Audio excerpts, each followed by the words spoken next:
the Seoul Olympic Games. I mean, after 2 boycotted games, we got to the Seoul Games, and you were heavily involved in the IOC. And then tell me about, I want to hear what you thought about what happened in the Ben Johnson ordeal, you personally, and how that may have changed you.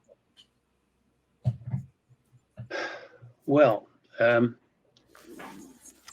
precursor to it was I had a couple of things that I saw. One, I'd seen the World Track and Field Championships in Rome in '87, where Johnson beat Lewis. Yep. So you're saying, ooh, wonder how this is going to work out next year. And Ben was running well in the early rounds, and I remember going to the semifinals in the morning of the day where the finals was. And sometimes I like to go up way up to the very top of the stadium and get a different view from what you normally do in the in the poobah seats for the IOC. And so I'm watching, and the semifinal starts, and gun goes off. Bam! Ben had this incredible start, which were unlike any other sprinter. He simply stood up and started to run. Boom! Second shot goes off. I said, geez, what the hell was that? That wasn't a false start. It's just this, I think it was an Italian starter, doesn't know how fast Ben Johnson starts. And so he thinks he must have jumped. Anyway, my wife is sitting beside me and she says, what are you going to do about it? I said, me? I said, go down there and talk to them. She points down to where the IAAF people are. And I said, anyway, she gave me a shot under the heart that would have felled an ox, and down I went. And I knew some of them, and one of them had actually worked in the Montreal games, Arthur Takach. And I said, Arthur, this is not fair. Your guys are trying to take away Ben's start because they know that's where he wins his races. And you know that Carl Lewis wins them at the end because he's 6'4" or whatever it is, and he's got these huge strides. And that simply wasn't the false start. It's not fair. And he said, oh, no, these things are all scientifically measured and so on. I said, well, that's great. Could I have a look? Off he went. And it was 15 minutes later or so, and he comes back. Well, sometimes these things are not all that clear. And I said, don't do that again. Because I will make sure that the conversation we've had is reported elsewhere. So in the finals, it was pretty neat because my wife and I we probably at about 65 meters from the start, and we said, all right, well, now can Ben hold him off because he was ahead as you would expect at that point. And then you say, Jesus, Murphy, he's not losing anything to Lewis, and he shut down a good 5 meters before the end, with the hand up in the air, and then you look at the time and say, oh my God, 9:78 or 9:79, whatever it was. Another world record. So Olympic villages being Olympic villages, in a day or so later, there's a whisper going around. A very important athlete in track and field is tested positive. Okay. No names attached or anything like that. My wife and I we went to watch the diving. I remember the day before the 3-meter diving final, Greg Louganis whacked his head on the board and sort of collapsed. He was like a sack of cement when he went in. Fortunately, it was the last dive. Yeah. And his first 9 dives were more than enough to get him into the final. So we went to see that, and he did win it. And we were going back to the IOC hotel because Sam Ranch had invited the board of directors of Coca-Cola and their wives to have lunch with the great Juan Antonio, and I was the vice president, so I had to be there. And so we arrive, and Sam Ranch is in a state. He's just, he says, have you heard the news? Have you heard the news? And I said, I don't know, but Greg Louganis won the no. He said, no, the news. What is it? Oh, he said, it's terrible. I said, someone died? He says, no, it's worse. Ben Johnson tested positive.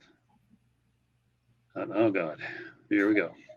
So we had to sit through the lunch, and I was sitting beside the wife of one of the Coca-Cola directors. She said, oh, we're so glad your nice Ben Johnson beat that horrid Carl Lewis. And she's saying, thank you very much. As soon as lunch was over, I run down to my room and I call the chef de mission, and she says, have you heard? And I said, I've heard. And they said, well, can we come down to your hotel and see what we can do? So we had a sitting room in our suite, because I'm a poobah with a VP suite, and down they came with Charlie Francis and the chef de mission, the chief medical officer, the head of Athletics Canada, Charlie Francis, the coach. And so, all right, so what do we know? She said, I don't know anything other than that there was an envelope slipped under my door in the middle of the night, and I opened it and saw that your athlete has tested positive. B sample will be analyzed at 10 o'clock in the morning at this place, and you're welcome to have a representative there. So we got the results yet? No. And I said, do we know what it is? And they said, no. Anyway, this goes on for a while. Finally, somebody comes back and says, I think it may have been stanozolol. This is an anabolic steroid. And Charlie Francis, who had a huge toothache, he was feeling really crappy on 2 counts that day. Stanozolol? He said, stanozolol? I don't want my guys on stanozolol on race days. It tightens them up. He said, I want them loose. And then you start to say, ooh, maybe the issue here is not whether, but what. Anyway, we went to the meeting of the IOC Medical Commission. Oh yes, and I told the COC people, listen, I'm conflicted up to yin yang here. I mean, tomorrow morning, if this doesn't go away, I'm going to have to vote on whether his medal is withdrawn. And they said, no, we understand. But athletes' rights were a thing in the future in those days. And we just want to make sure that he has a chance to say whatever he has to say. I said, well, okay, that much I can do. And so we get up in front of the medical commission, and I do my lawyer-like thing about confusion, benefit of the doubt, possible substitution, all this sort of stuff. And the head of the doping and biochemistry subcommission was a guy called Manfred Donecke, the German scientist, I think from the Cologne lab. And he said, it's like a Hogan's Heroes thing, Mr. Pound, would you be interested in the scientific results of the tests? If you're a lawyer, you're dead meat. You're toast.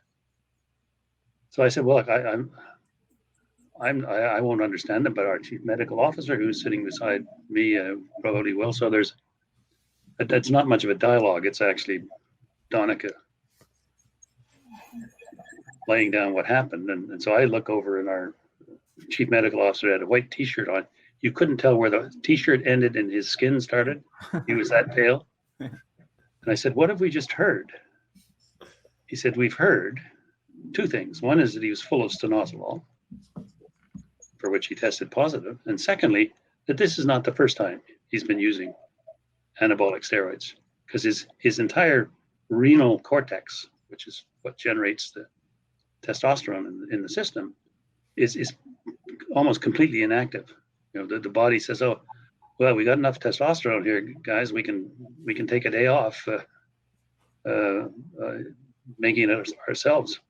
So anyway, Ben was duly disqualified, and I think I'm sure correctly so. Did you believe him when you spoke to him? I took him into the bathroom when they brought him. They eventually brought him down from the village, and I said, look, I'm not going to go and lie to colleagues on the executive board of the medical commission. So I want to talk to him first. So I took him down the hall. I said, Ben, are you on anything? Big round eye, no.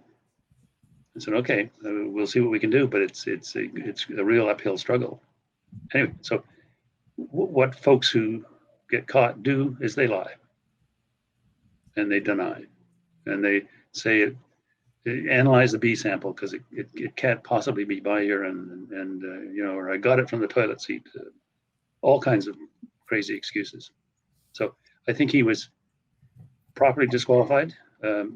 He certainly is not the only person in that final who had used drugs.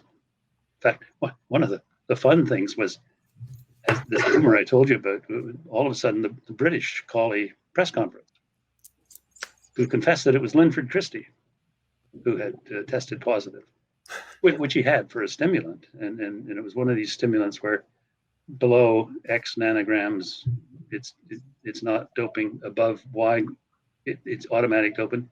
In between, you can discuss.